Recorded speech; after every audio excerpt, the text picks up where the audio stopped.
UP के deputy CM Keshav Prasad Maurya को Germany से यूके जाना था, लेकिन उन्हें यूनाइटेड किंगडम का वीजा नहीं दिया। नतीजा यह हुआ कि डिप्टी सीएम को अपना दौरा बीच में रोककर रिटर्न टिकट लेना पड़ा, हिंदुस्तान लौटना पड़ा।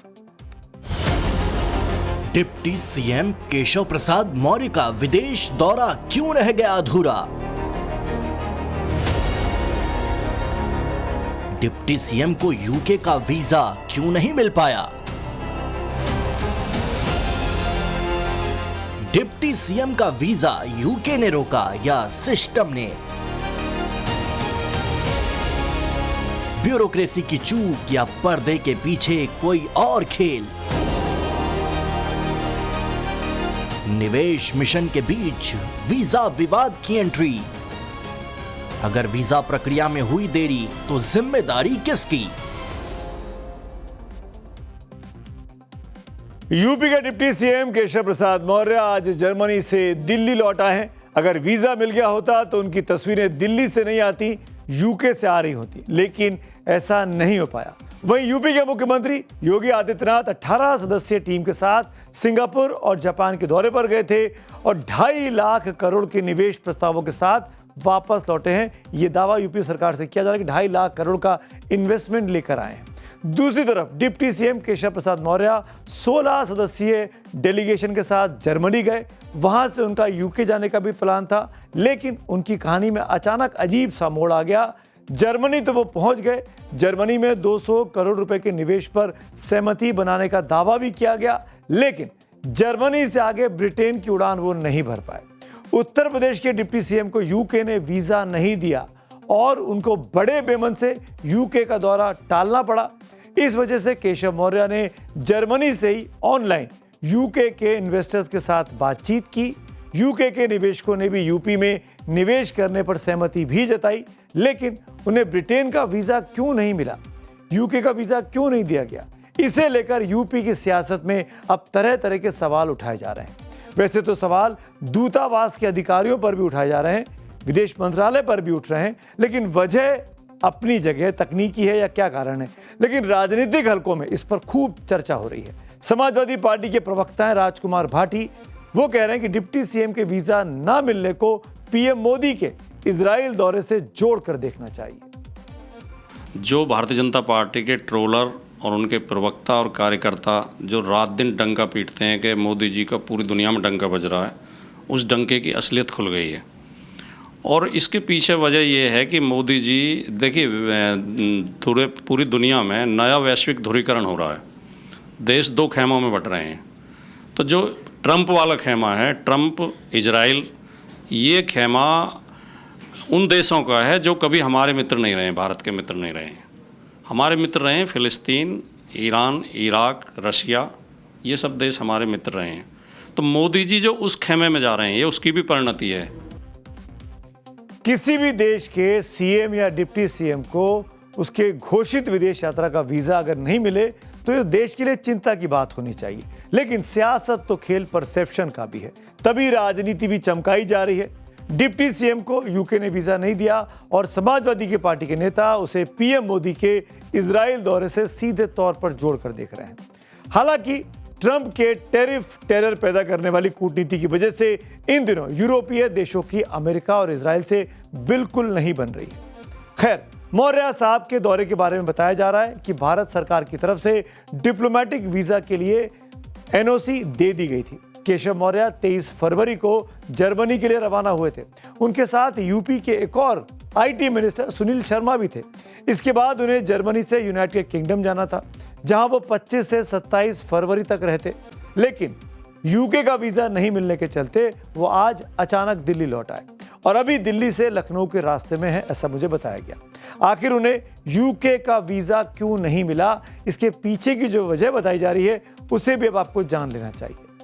डिप्टी सीएम केशव प्रसाद मौर्य के दौरे की तैयारियां काफी पहले से चल रही थी, लेकिन डेलीगेशन में किन सदस्यों को शामिल करना है, इसकी अंतिम सूची 20 फरवरी 2026 को तय हो सकी। उसी दिन विदेश मंत्रालय को डिप्लोमेटिक वीजा के लिए यूपी सरकार की तरफ से सूचना दी गई। एमईए ने तुरंत यूके दूतावास को क्लियरेंस के लिए सूचना दे दी, लेकिन 21 फरवरी को शनिवार होने से दूतावास में काम नहीं हुआ। यूके का वीजा पासपोर्ट पर स्टिकर लगाकर जारी किया जाता है। 23 फरवरी को केशव मौर्य को अपने डेलीगेशन के साथ जर्मनी के लिए रवाना होना था, लिहाजा वो सभी अपने अपने पासपोर्ट के साथ जर्मनी चले गए और वो अपना पासपोर्ट यूके एम्बेसी में जमा नहीं करा पाए।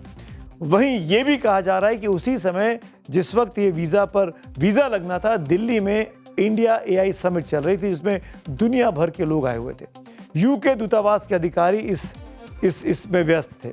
कहा जा रहा है कि इससे प्रक्रिया और प्रोसेस लंबा हो गया और वीकेंड होने की वजह से उनको वीजा नहीं दिया जा सका। जिन केजरीवाल को सीबीआई ने दिल्ली शराब घोटाले का किंगपिन कहा, जिनको इस घोटाले का मास्टरमाइंड बताया, 177 दिनों तक जिनको तिहाड़ जेल में रखा गया, बीजेपी कांग्रेस ने जिन्हें महाभ्रष्टाचारी बताया, इस सब से दिल्ली में जिनकी कुर्सी चली गई, सत्ता चली गई, जिनसे कोर्ट कचहरी के महीनों चक्कर कटवाए गए, वो अरविंद केजरीवाल, जी हाँ केजरीवाल साहब, आज कोर्ट से इस शराब घोटाले में बरी हो गए हैं। साथ ही केजरीवाल के डिप्टी और उनके सुख दुख के सबसे करीबी साथी मनीष सिसोदिया के लिए भी आज शुक्रवार का दिन बड़ी खुशखबरी लेकर आया है, क्योंकि वो भी शराब घोटालों के आरोपों से बरी कर दिए गए हैं। इस केस में दिल्ली के राउज एवेन्यू कोर्ट के जज साहब ने जो कहा उसे सुनकर बहुत से लोग हैरान रह गए। कोर्ट ने सबसे गंभीर टिप्पणी तो इस केस की जांच कर रही एजेंसी सीबीआई पर की। इसके बारे में आगे आपको मैं विस्तार से बताऊंगा। अरविंद केजरीवाल की रिहाई के साथ साथ आज उनके आंसुओं की भी चर्चा बहुत वायरल हो रही है।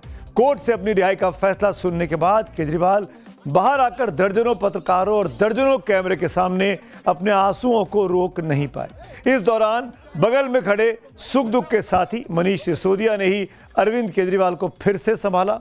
सोशल मीडिया पर ये वीडियो, ये तस्वीरें बहुत वायरल हैं आज। हालांकि कई नेता इसे केजरीवाल का ड्रामा भी करार दे रहे हैं ताकि उनकी रिहाई को बड़ा चढ़ाकर पेश किया जा सके। केजरीवाल की रिहाई पर बीजेपी और कांग्रेस दोनों के अपने अपने सियासी दावे हैं, लेकिन उसे समझने के पहले केजरीवाल की आंसू भरी वायरल अपील को सुनिए। आजाद भारत का सबसे बड़ा राजनीतिक षड्यंत्र रचा आम आदमी पार्टी को खत्म करने के लिए। आम आदमी पार्टी के सबसे बड़े 5 नेताओं को जेल में डाल दिया गया। यहां तक कि सिटिंग चीफ मिनिस्टर, जो आज तक भारत के इतिहास में कभी नहीं हुआ, सिटिंग चीफ मिनिस्टर को उसके घर से घसीटकर जेल में डाला गया और 6 महीने तक जेल में रखा गया। हमारे उप मुख्यमंत्री मनीष सिसोदिया जी, उनको लगभग 2 साल तक जेल में रखा गया। पूरा का पूरा फर्जी केस था। केजरीवाल के वायरल आंसुओं को लेकर सोशल मीडिया पर एक नई और दिलचस्प बहस भी आज शुरू हो गई। कांग्रेस और बीजेपी केजरीवाल के आंसुओं का भरपूर मजाक उड़ा रहे हैं। कांग्रेस की प्रवक्ता सुप्रिया श्रीनेत ने एक वीडियो पोस्ट किया है जिसमें वो ये कह रही हैं कि केजरीवाल के एक केस में आंसू निकल गए, जबकि उनके नेता राहुल गांधी पर 32 केस चल रहे हैं। देखिए ये पोस्ट।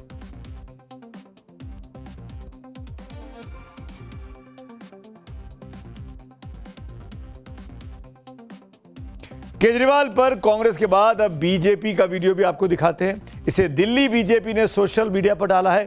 इस वीडियो का टाइटल दिया गया है, देख रहा है विनोद सर कैसी एक्टिंग है। केजरीवाल की रिहाई पर बीजेपी का दावा है कि यह रिहाई एक टेम्परेरी रिलीफ है, क्योंकि केजरीवाल को लोअर कोर्ट से राहत मिली है। इस पर दिल्ली बीजेपी ने एक पोस्टर भी आज जारी कर दिया। इसमें बड़े बड़े शब्दों में लिखा है कि आपके पाप अभी धुले नहीं हैं। मनी लॉन्ड्रिंग का मामला अभी लंबित है। शॉर्टकट में कहा जाए तो केजरीवाल को ज्यादा खुश होने की जरूरत नहीं है।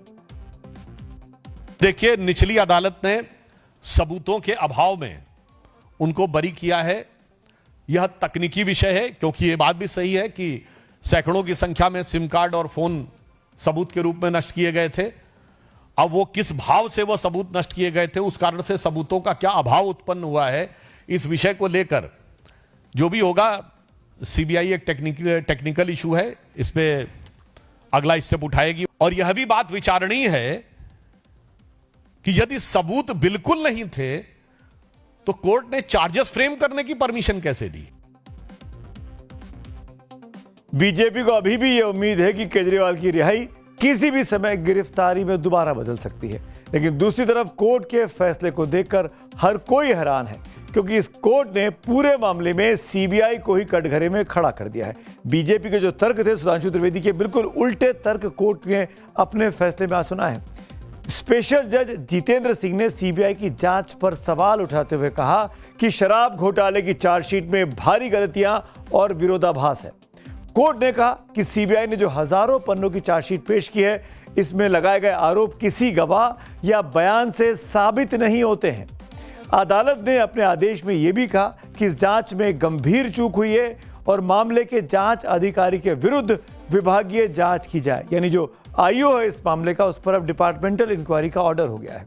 यानी सीबीआई को लेने के देने पड़ गए, क्योंकि अब जांच करने वाले अधिकारी की उनके अपने ही सीबीआई के सीनियर अधिकारी जांच करने वाले हैं। अरविंद केजरीवाल को बरी करते हुए कोर्ट ने कहा कि उन्हें बिना किसी ठोस सबूत के आरोपी बनाया गया है, जो कानून के सिद्धांतों के अनुरूप नहीं है, खासकर तब जब मामला एक संवैधानिक पद धारण करने वाले व्यक्ति से जुड़ा हो। दरअसल गिरफ्तारी के समय अरविंद केजरीवाल दिल्ली के मुख्यमंत्री हुआ करते थे। उन्होंने इस पद पर रहते हुए अपनी गिरफ्तारी उस वक्त सीबीआई को दी थी। सुनिए। मैंने केवल अपनी जिंदगी में ईमानदारी कमाई है। इन्होंने झूठा केस लगाया और आज ये साबित हो गया। कोर्ट ने कहा है कि केजरीवाल कट्टर ईमानदार है, मनीष सिसोदिया कट्टर ईमानदार है, आम आदमी पार्टी कट्टर ईमानदार है। अरविंद केजरीवाल के साथ मनीष सिसोदिया के लिए भी शुक्रवार का दिन लंबे अरसे के बाद शायद खुशियां लेकर आया है।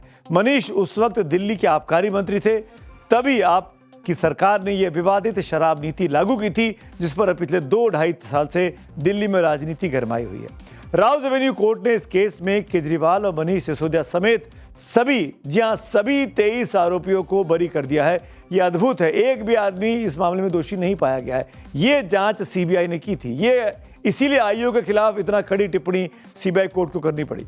इस केस में तीसरा सबसे बड़ा नाम जो है, जिनको आज रिहाई मिली, जो रिलीफ महसूस कर रही होंगी, वो है के कविता, जो कि बीआरएस पार्टी की सांसद है, नेता है। तेलंगाना के पूर्व मुख्यमंत्री के चंद्रशेखर राव केसीआर की बेटी है। के कविता पर साउथ के शराब कारोबारियों के मदद के आरोप लगाए गए थे। यानी के कविता और आम आदमी पार्टी ने मिलकर शराब नीति का पूरा प्लान बनाया था। आम आदमी पार्टी के गोवा इंचार्ज दुर्गेश पाठक को भी बरी कर दिया गया है। दुर्गेश पर गोवा चुनावों में ब्लैक मनी इस्तेमाल करने का आरोप था। यानी ये जो कथित तौर पर पैसा आया था शराब घोटाले से, उसका इस्तेमाल गोवा के चुनावों में आम आदमी पार्टी ने किया। इसके अलावा मुख्य आरोपी कुलदीप सिंह को भी बरी कर दिया गया है। अपने फैसले में कोर्ट ने मनीष सिसोदिया के लिए कहा कि मनीष सिसोदिया के खिलाफ पहली नजर में कोई मामला ही नहीं बनता है। इस केस में मनीष सिसोदिया के शामिल होने के कोई भी सबूत या बरामदगी रिकॉर्ड पर नहीं है। मुख्य आरोपी कुलदीप सिंह के बारे में कोर्ट ने हैरानी जताई और कहा कि जब रिकॉर्ड पर कोई ठोस सबूत या गवाह नहीं है, तो उन्हें मुख्य आरोपी क्यों बनाया गया है। सीबीआई की पूरी चार्जशीट पर कोर्ट ने यहां तक कहा कि चार्जशीट और कथित शराब घोटाले के बीच मेल ही नहीं है। ये सारी बातें सुनने के बाद मनीष सिसोदिया के भी खुशी के आंसू निकल गए। हमारे रिपोर्टर पुलकित नागर से उन्होंने खास बातचीत की। जिंदगी भर ईमानदारी से काम करने के बाद किसी के काम करने के लिए एक चाय का फेवर नहीं लेने के प्रिंसिपल पर काम करने के बाद आपके ऊपर भ्रष्टाचारी होने का आरोप लगाना, तो दिल तो दुखता था यार। पर भगवान है तो फिर तो कोई बड़े से बड़ा जुर्म करे, लेकिन भगवान देखता है। बहुत संघर्ष किया आपके परिवार ने बहुत झेला, मेरे बेटे ने, मेरी वाइफ ने। पर ठीक है, इस देश को आजाद कराने में इतने लोगों ने झेला था यार, हमारे कुछ नहीं है उसके सामने।